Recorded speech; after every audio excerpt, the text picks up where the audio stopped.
Have you ever felt empty and lost when you think about the Buddha's passing? Have you wondered why the Buddha, having attained perfect enlightenment, would choose to enter nirvana? Or perhaps you have asked yourself, has the Buddha truly left us? These questions will find their profound answers in the lifespan of the Tathagata chapter of the Lotus Sutra, a chapter that shakes the soul and awakens the heart. Welcome back, friends, to our channel.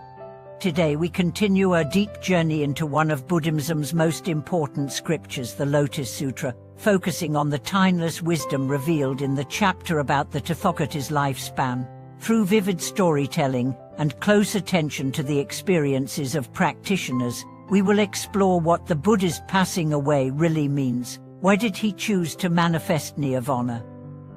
How do we continue to meet the Buddha in our lives? This episode is a spiritual awakening journey for the heart. The Buddha in the Lotus Sutra declares that he has not truly passed away but only appeared to enter nirvana for the sake of guiding sentient beings. When we read descriptions of the Buddha's passing, if we view them with the eyes of ordinary beings, we often misunderstand the Buddha's true state. The Buddha has transcended birth and death, and his coming and going are merely manifestations. Like an actor taking a bow on stage, the audience applauds and believes the performance is over, yet the true spirit of the art remains deeply rooted in the audience's hearts, never leaving. The Buddha's passing is not an end, but a deeper, invisible presence. In the Lotus Sutra's lifespan chapter, the Buddha reveals, "Since I attained Buddhahood, an immeasurable number of kalpas have passed." She clarifies that becoming a Buddha is not the result of 80 years of life but was accomplished eons ago. His appearing in the world is only a convenient means to teach and guide sentient beings. To prevent beings from becoming complacent because of the Buddha's eternal presence, he manifests passing away, urging us to treasure the opportunity and cultivate diligently. This is great compassion. The Buddha's leaving motivates us to seek earnestly his hidden presence, inspires true inner awakening. This wisdom of immanifest passing holds deep meaning for our daily lives. Many practitioners, especially beginners, feel a profound sense of loss reading about the Buddha's passing, even questioning life's ultimate value. Our early understanding often sees saints as extraordinary beings who transcend death.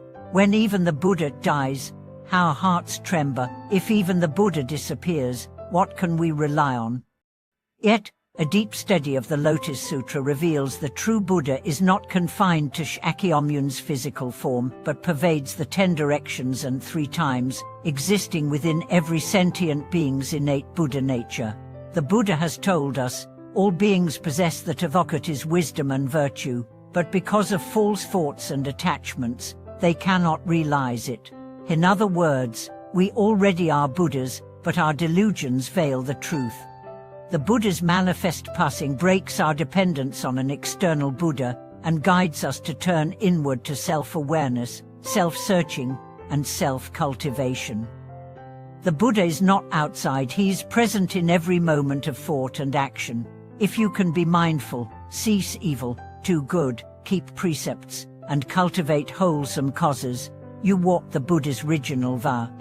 Historically, many great masters have encountered the Buddha in meditation, not because the Buddha's body reappeared, but because their purified minds naturally resonated with the Buddha's light. As Foreignana teaches, the Buddha is inseparable from your mind, and your mind is Buddha.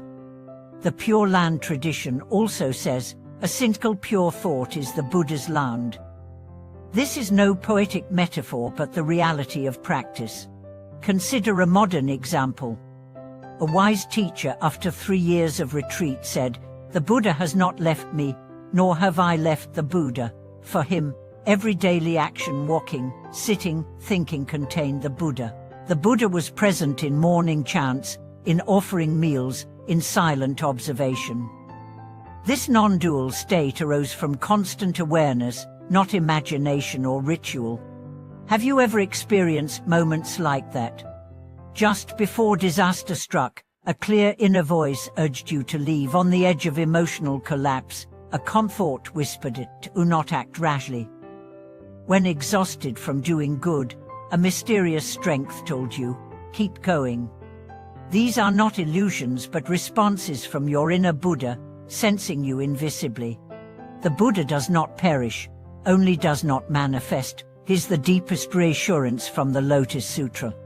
More deeply, the Buddha's manifest passing means that each of us must realize we cannot continue relying on an external Buddha but must become our own teacher. From looking up to the Buddha, to becoming a Buddha, from seeking the Buddha, to acting as a Buddhan.